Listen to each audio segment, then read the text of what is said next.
Hi friends, welcome back to my channel. ಇವತ್ತಿನ ವೀಡಿಯೋದಲ್ಲಿ ಗರ್ಭಿಣಿ ಸ್ತ್ರೀಯರಿಗೆ ಮೇಯ್ನಾಗಿ ಎಲ್ಲಾದರೂ ಹೊರಗಡೆ ಹೋಗಿ ಬಂದಿರ್ತೀರಾ, ಏನೋ ಒಂಥರ ನಿಮಗೆ ಒಂಥರ ಫೀಲಿಂಗೇ ಚೆನ್ನಾಗಿರಲ್ಲ, ನೆಗೆಟಿವ್ ಫೀಲ್ ಅನಿಸ್ತಾ ಇರುತ್ತೆ, ಏನೋ ಒಂಥರ ನಿಮಗೆ ಡಲ್ ಫೀಲ್ ಅನಿಸುತ್ತೆ, ಫೇಸಲ್ಲಿ ಬಂದು ಕಳೆನೇ ಇರಲ್ಲ, ಒಂಥರ ನಿದ್ದೆ ಬರೋ ಥರ, ಒಂಥರ ಮಂದವಾಗಿರೋ ಥರ, ಆ ಥರ ಆಗ್ತಾ ಇರುತ್ತೆ. ಆ್ಯಂಡ್ ನೆಕ್ಸ್ಟು ಮನೆಗೆ ಯಾರಾದರೂ ಬಂದು ಹೋದ ಮೇಲೇನೂ ಇದೇ ಥರ ಫೀಲಿಂಗ್ಸು, ಒಂಥರ ನಿಮಗೆ ಅಂದರೆ ಫೀಲಿಂಗ್ ನಾಟ್ ವೆಲ್ ಅಂತೀವಲ್ಲ.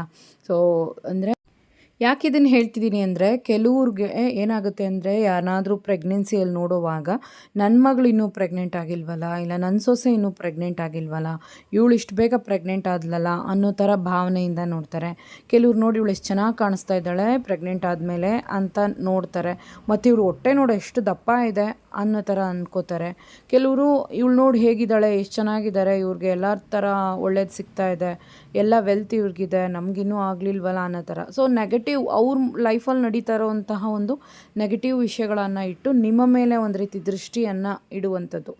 ಸೊ ಇದು ಖಂಡಿತವಾಗ್ಲೂ ನಾನು ಏನಂದರೆ, ಇದು ಬಂದು ಸೈಂಟಿಫಿಕಾಗಿ ಪ್ರೂವ್ ಆಗಿದೆಯಾ, ಇನ್ನೊಬ್ಬ ದೃಷ್ಟಿ ಹೆಂಗೆ ನಮ್ಮ ಮೇಲೆ ಬಿದ್ದುಬಿಡತ್ತೆ, ಅದೆಲ್ಲ ಸುಳ್ಳು ಅಂತ ನೀವು ಅನ್ಕೋಬೋದು.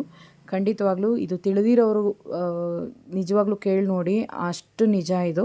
ಸೊ ಹಾಗಾಗಿ ಆ ರೀತಿ ಏನಾದರೂ ನಿಮಗೆ ತೊಂದರೆಗಳಾಗ್ತಾ ಇದ್ದರೆ, ನೀವು ಅಂದರೆ ಯಾರಾದರೂ ಬರೋಕ್ಕೆ ಮುಂಚೆನೋ ಎಲ್ಲಾದರೂ ಹೋಗೋಕ್ಕೆ ಮುಂಚೆನೋ ನಮಗಿದ್ದಂತಹ ಒಂದು ದೇಹದ ಒಂದು ಸ್ಥಿತಿ ಆ ಥರ ಎಲ್ಲಾದರೂ ಹೋಗಿ ಬಂದಮೇಲೆ, ಇಲ್ಲ ಯಾರಾದರೂ ಬಂದು ಹೋದ್ಮೇಲೆ ನಮಗೊಂದು ರೀತಿ ಇರುತ್ತೆ. ಇದು ಪ್ರೆಗ್ನೆಂಟ್ ಲೇಡೀಸಲ್ಲೂ ಜಾಸ್ತಿ ಆಗುತ್ತೆ, ಯಾಕಂದರೆ ತುಂಬ ಬಾಡಿ ಬಂದು ತುಂಬ ವೀಕ್ ಇರೋ ಕಾರಣದಿಂದ ಸಿಕ್ಕಾಪಟ್ಟೆ ನೆಗೆಟಿವ್ ಎನರ್ಜೀಸ್ ಬಂದು ಅಟ್ಯಾಕ್ ಆಗುತ್ತೆ. ಹಾಗಾಗಿ ಗರ್ಭಿಣಿಯರು ಎಲ್ಲೇ ಫಂಕ್ಷನ್ಸ್ಗೆ ಹೋಗಿ ಬನ್ನಿ, ಎಲ್ಲಾದರೂ ಹೋಗಿ ಬನ್ನಿ, ಯಾರಾದರೂ ನಿಮ್ಮ ಮನೆಗೆ ಬಂದು ಹೋಗಲಿ, ನಿಮ್ಗೆ ಈ ರೀತಿ ಫೀಲಿಂಗ್ ಆಯಿತು ಅಂದರೆ ಇಮಿಡಿಯೇಟಾಗಿ ನೀವು ಈ ಒಂದು ಟಿಪ್ಪನ್ನು ಫಾಲೋ ಮಾಡ್ಕೊಳ್ಳಿ. ಕಂಪ್ಲೀಟಾಗಿದ್ದು ನಿಮಗೆ ಒಂದು ಒಳ್ಳೆ ಎನರ್ಜಿಯನ್ನು ಕೊಡುತ್ತೆ. ಏನಿಲ್ಲ, ಸಿಂಪಲ್ಲು ಅರಿಶಿಣದ ಪುಡಿ, ನೀವು ಸ್ನಾನ ಮಾಡುವಂತಹ ಬಕೆಟ್ಗೆ ಅರಿಶಿಣ ಪುಡಿ 1 ಸ್ಪೂನಷ್ಟು ಹಾಕ್ಕೊಳ್ಳಿ. ಶುದ್ಧವಾದಂತಹ ಅರಿಶಿಣದ ಪುಡಿ, ಅದು ಬಂದು ಸ್ಮೆಲ್ ತುಂಬ ಚೆನ್ನಾಗಿರಬೇಕು, ಘಮ ಘಮ ಅಂತ ಇರಬೇಕು. ಯಾವುದೇ ಕಾರಣಕ್ಕೂ ಕೆಮಿಕಲ್ ಇರುವಂತಹ ಅರಿಶಿಣ ಪುಡಿಯನ್ನೆಲ್ಲ ಯೂಸ್ ಮಾಡಬೇಡಿ. ಇದನ್ನು ನೀವು ಒಂದು ಬಕೆಟ್ಗೆ ಹಾಕ್ಕೊಂಡು ನೀವು ಸ್ನಾನವನ್ನು ಮಾಡ್ಬೋದು. ಬರೀ ಅರಿಶಿಣ ಪುಡಿ ಸಾಕಾ ಅಂದರೆ ಇದ್ರ ಜೊತೆಗೆ ಇನ್ನೂ ಕೆಲವೊಂದು 2 ವಿಷಯಗಳನ್ನು ಹೇಳ್ತೀನಿ, ಅದನ್ನು ಆ್ಯಡ್ ಮಾಡ್ಕೊಳ್ಳಿ.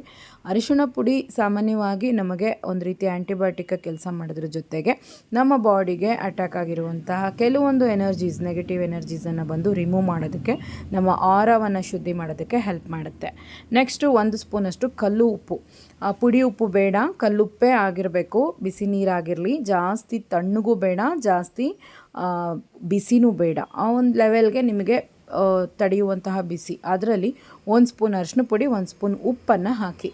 ಇದು ನಿಮಗೆ ಏನು ಮಾಡುತ್ತೆ ಅಂದರೆ, ಕಂಪ್ಲೀಟಾಗಿ ಇದು ನಿಮಗೆ ಎಂಥ ಒಂದು ಎನರ್ಜಿ ಬಂದು ನಿಮಗೆ ಇದಾಗಿದ್ರೂ ಅದನ್ನು ತೆಗೆದು ಹಾಕುವಂಥ ಶಕ್ತಿ ಉಪ್ಪಿಗಿದೆ. ಹಾಗಾಗಿ ನೀವು ಇದನ್ನು ಹಾಕ್ಕೋಬೇಕು. ಉಪ್ಪನ್ನು ಹಾಕಿ ಸ್ನಾನ ಮಾಡೋದ್ರಿಂದ ಮೈಯಲ್ಲಿ ಇರುವಂಥ ಇನ್ಫೆಕ್ಷನ್ಸು ಹೋಗುತ್ತೆ, ಮತ್ತು ನಿಮಗೆ ಈ ಥರದ್ದು ಏನಾದರೂ ಒಂದು ನೆಗೆಟಿವ್ ಆಗಿ ಫೀಲ್ ಆಗ್ತಾ ಇರೋದು ಕೂಡ ನಿಮಗೆ ಕಂಪ್ಲೀಟಾಗಿ ರಿಮೂವ್ ಆಗುತ್ತೆ. ನಂಬಿ ಮಾಡಬೇಕು ಅಷ್ಟೇ, ಡೌಟಾಗೆಲ್ಲ ಮಾಡುವಂಥದ್ದಲ್ಲ. ಆ್ಯಂಡ್ ನೆಕ್ಸ್ಟ್ ಬಂದು 1 ಚಿಟಿಕೆ ಅಷ್ಟು, ಇಲ್ಲ ಅಂದರೆ 1 ಕರ್ಪೂರದಲ್ಲಿ 1 ಅರ್ಧ ಕರ್ಪೂರ, 1 ಸ್ಪೂನ್ ಅರಿಶಿಣದ ಪುಡಿ, 1 ಸ್ಪೂನ್ ಉಪ್ಪು, 1 ಅರ್ಧ ಕರ್ಪೂರ, ಪಚ್ಚ ಕರ್ಪೂರ ನಾರ್ಮಲ್ ನಾವು ಪೂಜೆಗೆ ಯೂಸ್ ಮಾಡುವಂಥದ್ದು. ಸೊ ಇದನ್ನು 1 ಅರ್ಧ ಸಾಕು, ಜಾಸ್ತಿ ಬೇಡ. ಇದನ್ನು ಅಷ್ಟೇ ಪುಡಿ ಮಾಡಿಬಿಟ್ಟು ನೀವು ಆ ನೀರಿಗೆ ಬೆರೆಸಿ ನೀವು ಸ್ನಾನ ಮಾಡಿ. ಇದರಿಂದ ನೋಡಿ ಯಾವ ಲೆವೆಲ್ಗೆ ನಿಮಗೆ ಶುದ್ಧಿ ಆದಂಗೆ, ಮತ್ತು ನಿಮ್ಮಲ್ಲಿ ಏನೋ ಒಂದು ಎನರ್ಜಿ ಎಕ್ಸ್ಟ್ರಾ ಇದ್ದ ಹಾಗೆ ಒಂದು ರೀತಿ ಚೆನ್ನಾಗಿರುತ್ತೆ, ಬಾಡಿ ಫ್ರೀಯಾಗಿ ಫೀಲ್ ಮಾಡ್ತೀರಾ, ನೆಮ್ಮದಿ ಅನಿಸುತ್ತೆ. ಸೊ ಇದನ್ನು ನೀವು ಖಂಡಿತವಾಗ್ಲೂ ಈ ವಿಡಿಯೋ ಜೊತೆಗೆ ನೀವು ಕಮೆಂಟನ್ನು ಹಾಕಿ, ಯಾಕಂದರೆ ತುಂಬ ಜನರಿಗೆ ಅದು ಮೋಟಿವೇಟ್ ಆಗಿರುತ್ತೆ. ಸೊ ಈ ರೀತಿ ಮಾಡೋದ್ರಿಂದ ನಿಮಗಾಗುವಂಥ ಈ ಎಲ್ಲ ಒಂದು ನೆಗೆಟಿವ್ ಫೀಲ್ ಎಲ್ಲ ಹೋಗಿ ನೀವು ಒಂದು ಪಾಸಿಟಿವ್ ಎನರ್ಜಿಯನ್ನು ಫೀಲ್ ಮಾಡ್ತೀರಾ. ಆರೋಗ್ಯಕ್ಕೂ ಒಳ್ಳೆಯದು, ಸ್ಕಿನ್ಗೂ ಒಳ್ಳೆಯದು. ಓಕೆನಾ? ಯಾವುದೇ ರೀತಿ ಸೈಡ್ ಎಫೆಕ್ಟ್ ಇಲ್ಲದೆ. ಈ ವಿಡಿಯೋ ಖಂಡಿತವಾಗ್ಲೂ ನಿಮ್ಗೆ ಯೂಸ್ಫುಲ್ ಆಗಿರುತ್ತೆ ಅಂದ್ಕೊಳ್ತೀನಿ. ಟೇಕ್ ಕೇರ್, ಬಾಯ್.